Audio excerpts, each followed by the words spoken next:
Dear friends, welcome back to the channel. Today we'll be diving into another very interesting machine on the VulnHub, which is Connect the Dots 1. I will put the link in the video below so that you can download it and play it on your own. I'd like to say you can practice and learn a lot from this video. Before we get started, however, please make sure to subscribe to my channel and give this video a thumbs up. It really helps the channel grow. So now let's head over to Kali Linux to begin with. First of all, we need to discover the IP address of the target machine. The utility I'd like to use, as always, would be netdiscover.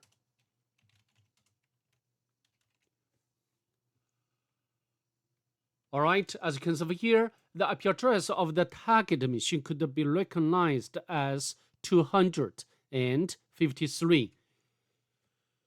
So what shall we do next? We need to perform port and surface scanning with a map. To save time of this video, I've already completed before, so now we can get out its result. Let's scroll up a bit. So as you can see over here, I took the options like scene scan or stealthy scan, default script scan, and virtual scan, followed by the -p- to do the full range port scan. Then the last option for all is ON to output the result into this file. Although the IP address, as you can notice here, has been changed since I re-imported the machine into the VirtualBox to record this video. But this doesn't matter. From the Nmap scanning results, we can tell the target machine has 1, 2, 3, 4, 5, 6, 7, 8, 9 open ports in total. However, as we know, this one and the last 4 open ports belong to NFS surface. And also we know in most cases we can ignore this port number 3 ones because it's running RPC bind surface or remote procedure call.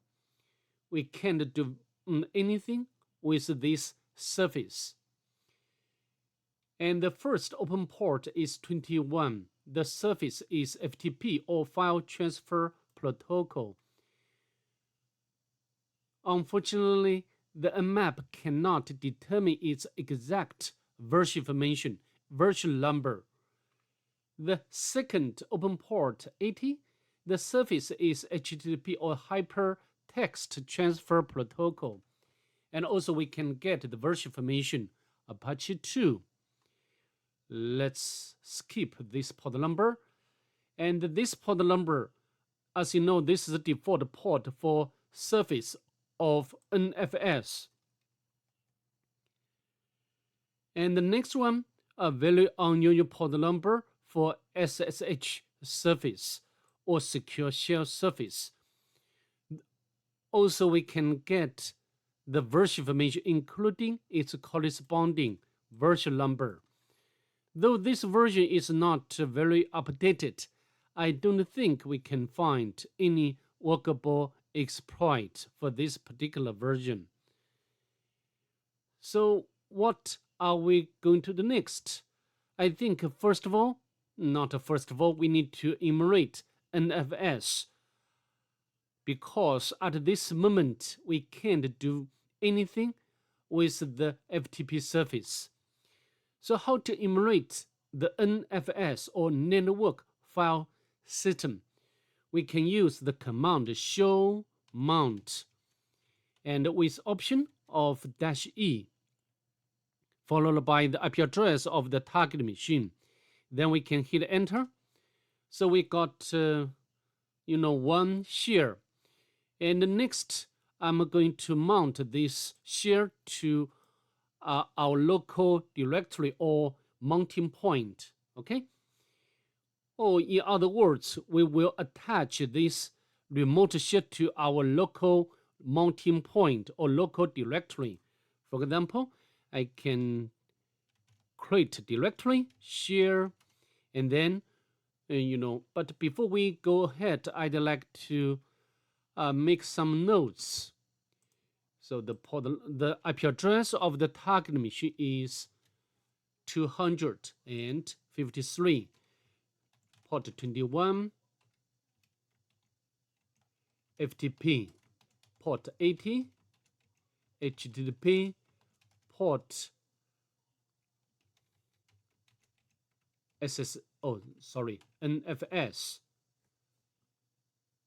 So what is the port number for SSH?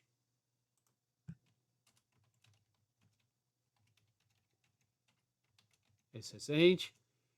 Okay, so now I'm doing NFS enumeration. We have already found one share, and this is possible username. Of course, we can copy and put over here. Next, we can sudo mount. Type is NFS. IP address of the target machine. And also we can copy this path, put in the end, share, no error. So now let's navigate into this mounting point or directory. So we have, very, very interesting. We notice this SSH directory. So we can navigate into this directory.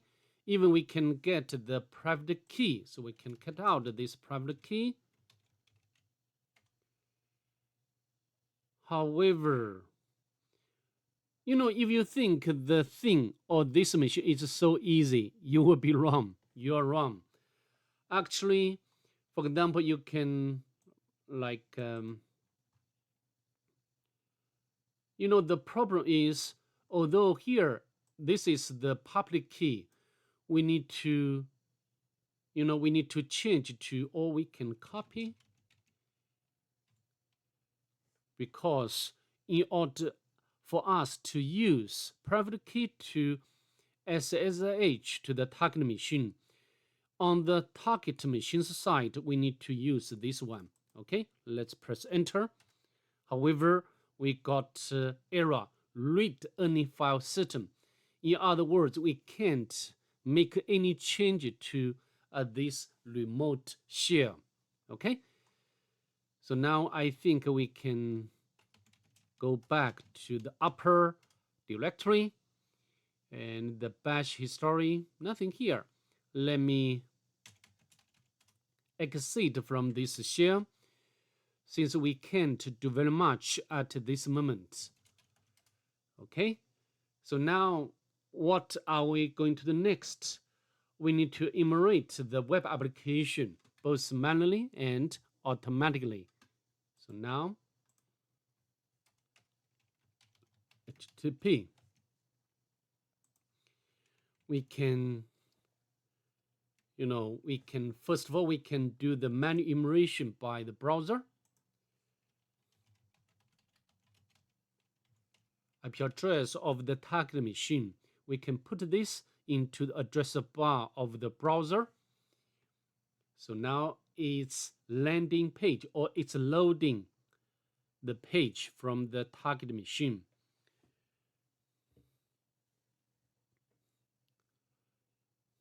I think this video will be going on for a bit long time. So please be patient with me. I will, demonstrate a lot of interesting and useful techniques. So happy birthday, brother, blah, blah, blah. You know how, this madam, this is a very famous madam, the M. UN, well, our names, blah, blah, blah. Life is too short. Perhaps so. I mean, who cares, right? Haha, pesky jokes.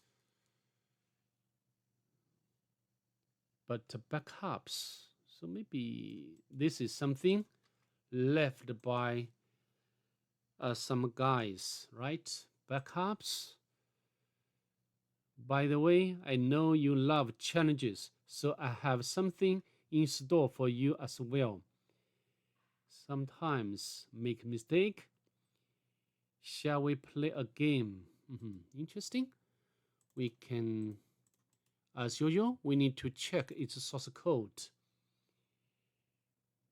But we didn't find anything else from the perspective of penetration. Some JavaScript file and also CSS file. Okay, so now let me check to see whether we can access its robot file or not. Not found. Let me use Nicto to perform automatic enumeration.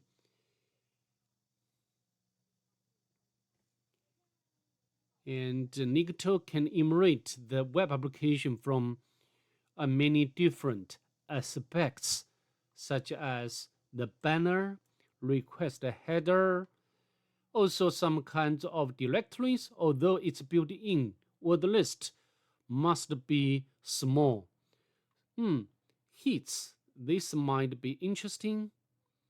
Images, maybe we can have a look at this images directory first. Game sometimes make mistakes.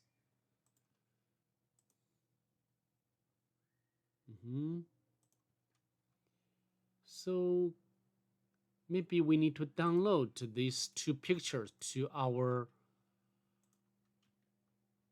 Kali Linux. Sometimes the guy will hide some message into the image or into the picture or into the video or audio.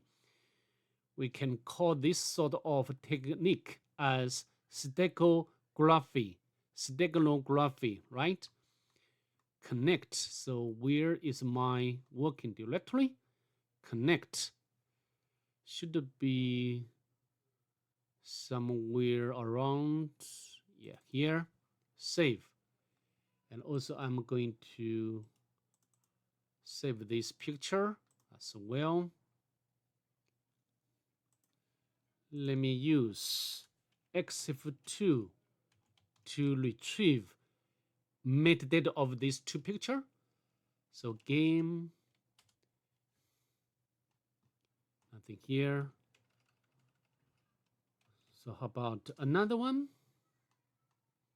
We still didn't get anything useful. Let me go back to the images directory, nothing else.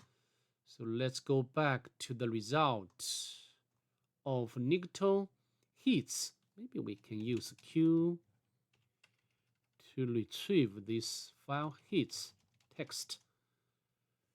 Remember, keep your enumeration game strong. Of course, I will do. So enumeration is a key to success of this machine. Images. So next, we can launch GoBuster to perform directory enumeration. Let me autocomplete this command. So as you are seeing here, I use the subcommand of GoBuster, which is DRR. This stands for directory enumeration.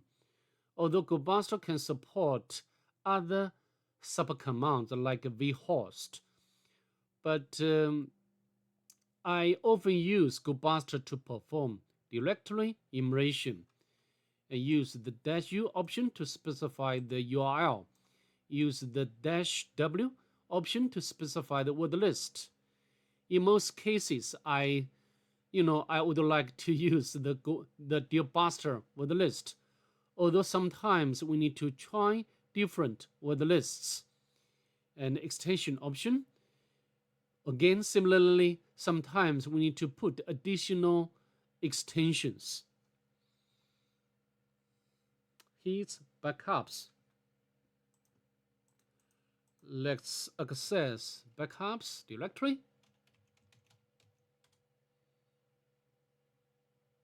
There is picture, interesting, and we can, I think this should be video.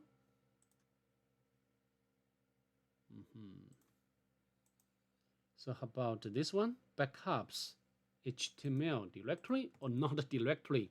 This should be page.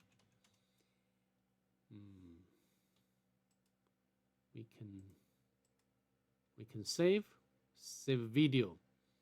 I'm not going to do that.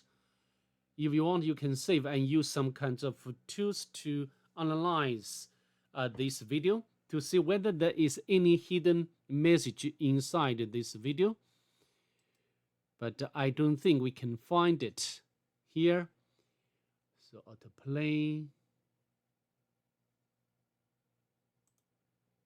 So how about my site? My site. We can access this directory. And there are some files under this directory. Register, register CSS, jQuery, bootstraps.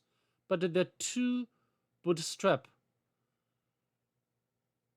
if you look at this more carefully, you can notice the difference between these two files. Another one, not CSS, just CS. So I think we can open link in this. Open link. A lot of gibberish data, right? Scroll down to the bottom. But it's not executed, right? Just the source code of this JavaScript code. But it's not a real JavaScript code. Has been encoded to some extent. Before we get there, I'd like to go back to the my site directory. And here we can find another page, register. Sign with Google. Of course, we do not have any credentials, including email yet.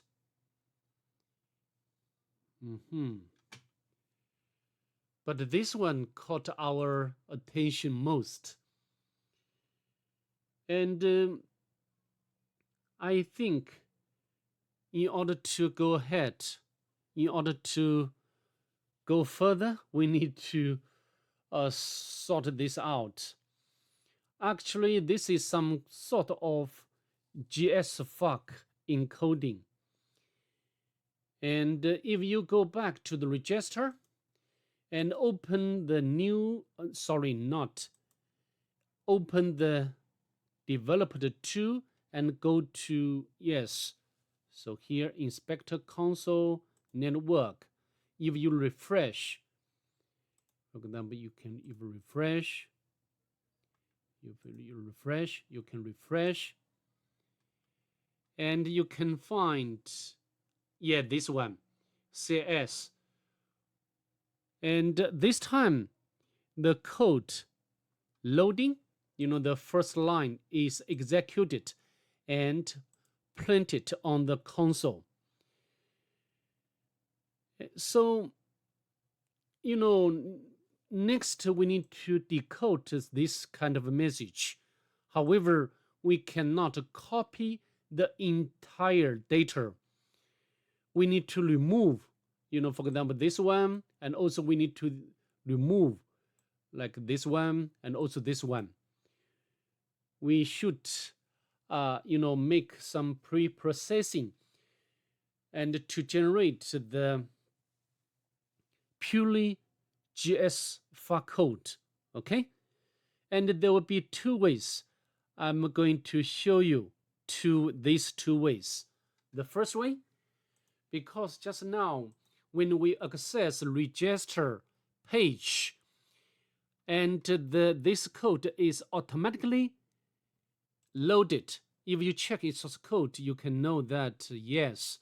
So this code, this one has been, embedded into this HTML,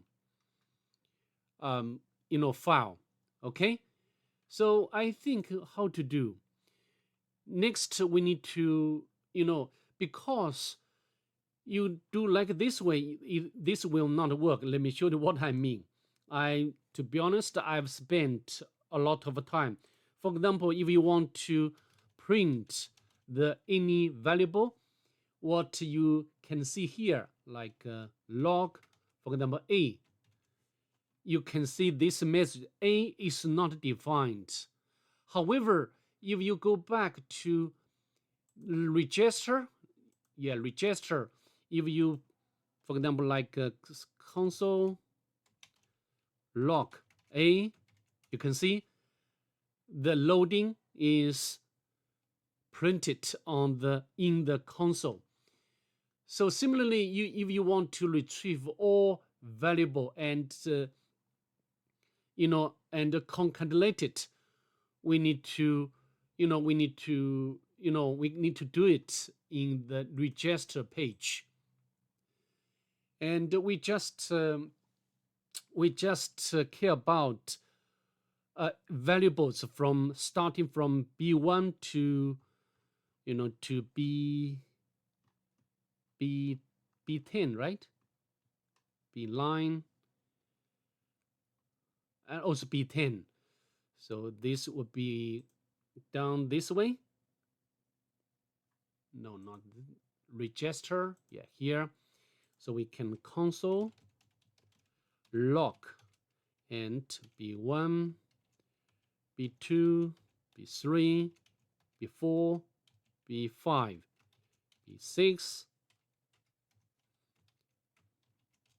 not B7, B8, B9, B10, and if you press enter, you can get the entire JSFuck code, and you can copy and then go to this website to decode, and then you can get this message. Actually, this is the JS function, and you can see this should be the secret. We can copy and paste to our notebook. Okay, and so this is the first approach to retrieve this sort of JSFuck encoded data. Next, if if we can't do this way, we can take Python to help us. We can copy the entire data, and we can save it to the file. We can save, and we can save it to our working directory.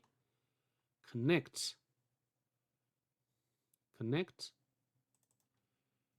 So we can limit to like test.js, save, and then we can launch Python, and we can import regular expression module.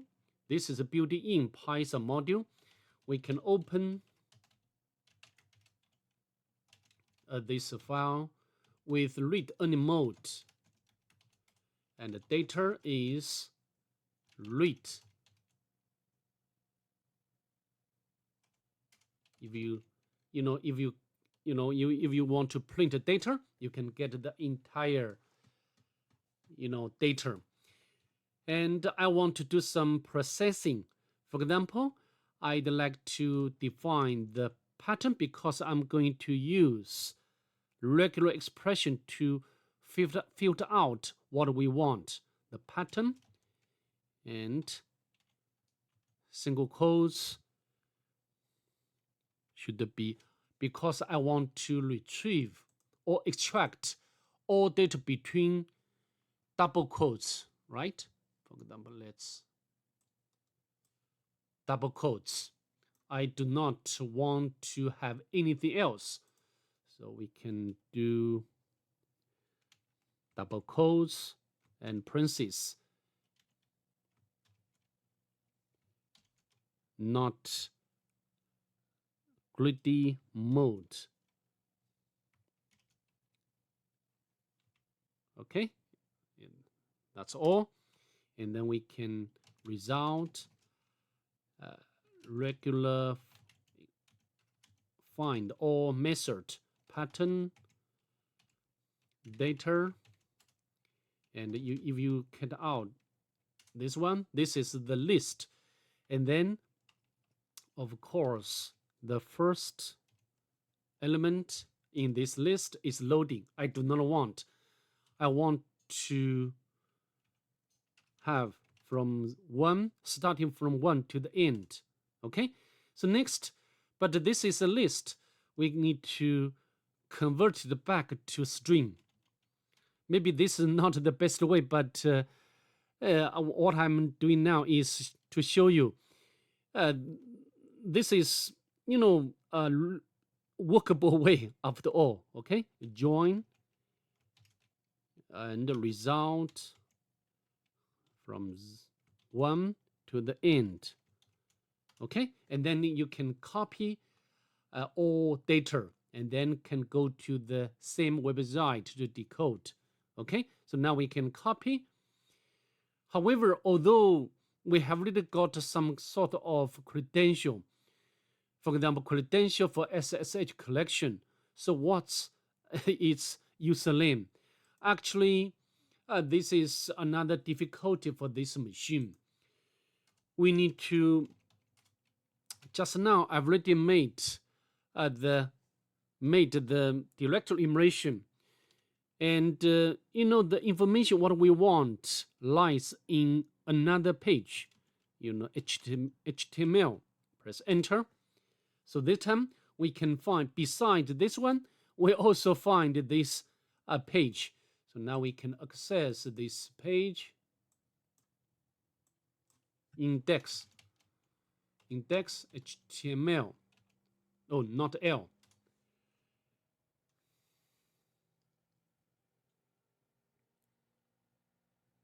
Maybe we can close up the developer too, because we are not going to lead it anymore.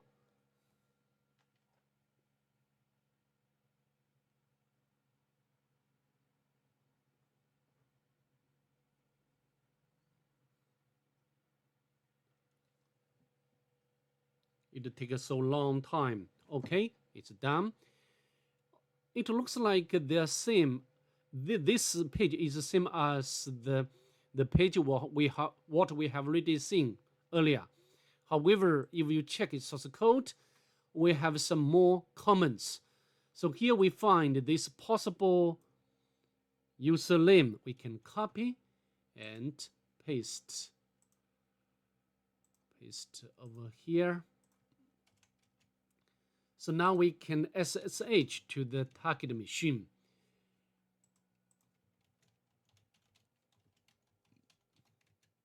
But of course, we have to explicitly specify the port number.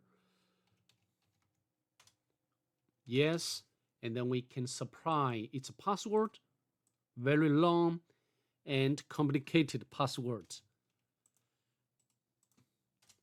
We are in, so it does work. Beautiful. And then we can grab the user flag without any problem. So next we need to gather information to make lateral movement or privilege escalation. So how about the bash history? Nothing here. How about the local? Share nano? Nothing here. Go to FTP directory. Files. Very interesting. Just now, we have already found this file and also this file and also this file, right? Or this directory. But here are some sort of backup files. Very interesting. This is the text. We can cut out this one first. Oh, we get this address. We can copy and access this address. Oh, remember, keep your enumeration game strong. Totally useless.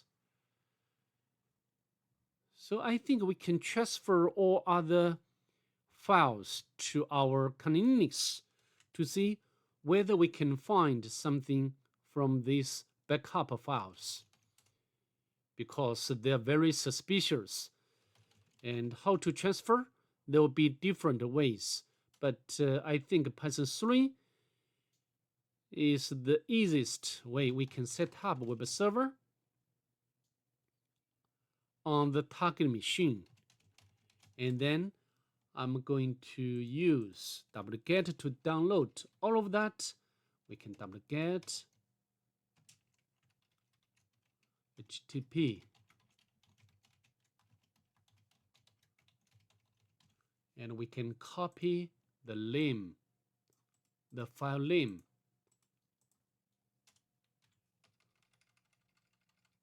and then the next file,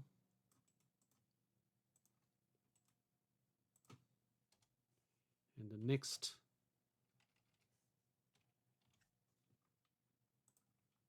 This one, what's this? Oh, sorry. Oh, we need to copy and paste it here, and we can use the file to check its type. So this is ISO media. How about the game back? This is a JPEG image. Also back GIF as well. Now I can use the xf2 to retrieve the metadata of these two pictures, right? Game backup.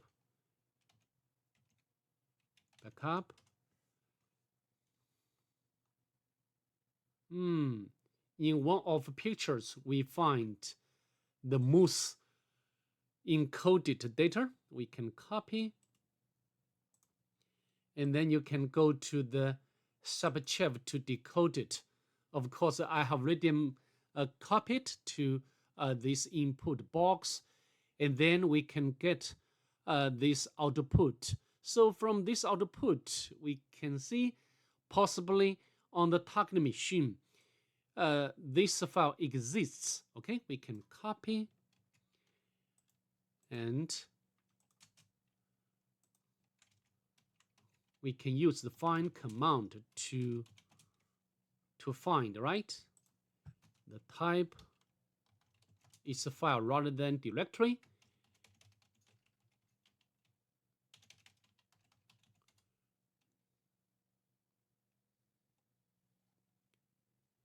We didn't find it, so maybe we can convert it to lowercase secret file. We found it, and then I think we can navigate to this directory to see what it's about, right? Secret. We find this secret.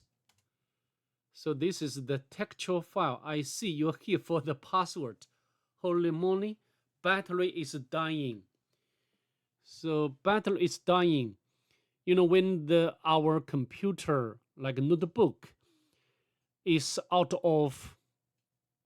running out of battery, and we didn't save some files, and such data would be put into the swap space, right? So I think this file below the secret file deserves our analysis. So how to, I think because this file is owned by the www data user, and also this one is in the root directory of the website. So I think we can easily use browser to download it. We can copy and press enter. It's downloaded. Great. So now I think we can move from downloads directory, secret file, to the working directory. And now we can cut out this file. However, there's some gibberish data. We can use strings command to retrieve readable characters from this file. And then we can get, this is a possible username for another user, right? Another user, as we know, if you go to the home directory, the another user is Morris. So I think we can SSH to the target machine as Morris or as another user. Oh, we need to use this option to specify the port number. It does work. Fantastic. So now what can we do next? Nothing here. Go to opt directory. Go to var directory. Backups. Nothing here. Next, I'm going to upload the Nmap's shell script. And we can set up a web server locally. And then we can use wget to upload.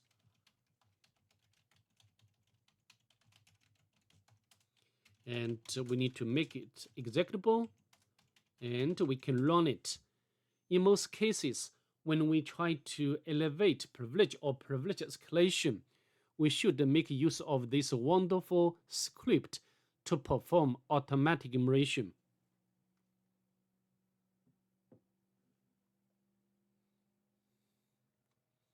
Because it can gather information about the target machine from various aspects.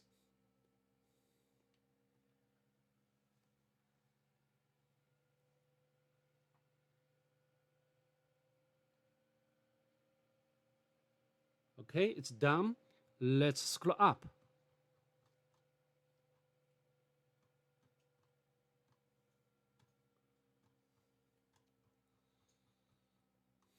A lot of output. Writable logger files. Permissions in some files. tar command has EP capability. EP means effective, and P, I think it means what's that?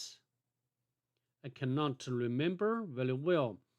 It means that the tar has capability to read the directory of files.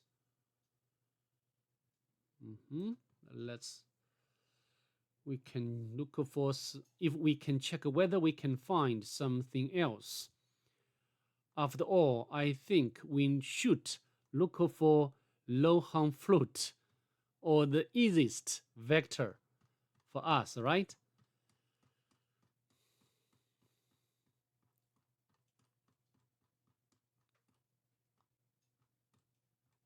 Active ports,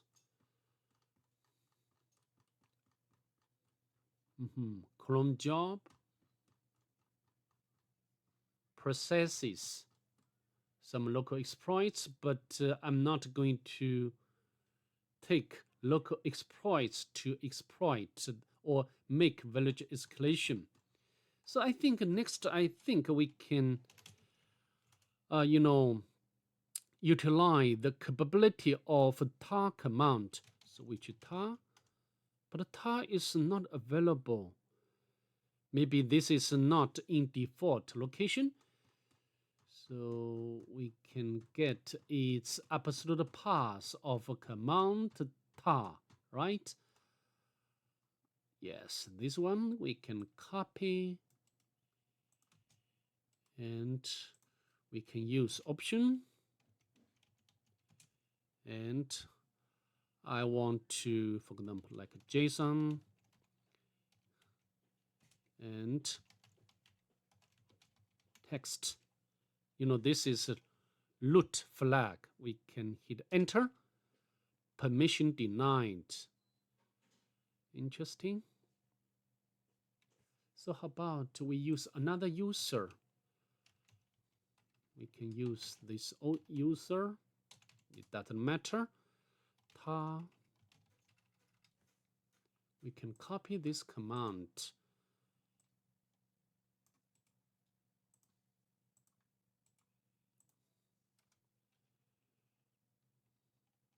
Cannot open. Oh, sorry. This should be not X. Should be C. Okay, so this time no error. So why? Very interesting. Anyhow, we can now we can use here we can user bin tar.